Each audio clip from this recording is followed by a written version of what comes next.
నమస్తే, welcome to Ankusam news.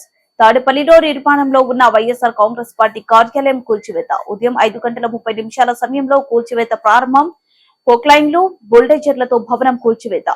Slab కు సిద్ధంగా ఉన్న భవనాన్ని కూల్చివేస్తున్న అధికారులు. కూల్చివేతకు సిఆర్డీఏ ప్రిలిమినరీ ప్రొసీడింగ్స్ ను సవాల్ చేస్తూ నిన్న హైకోర్టును కోర్టుకు ఆశ్రయించిన వైఎస్ఆర్సీపీ చట్టాన్ని వ్యవహరించొద్దని హైకోర్టు ఆదేశం.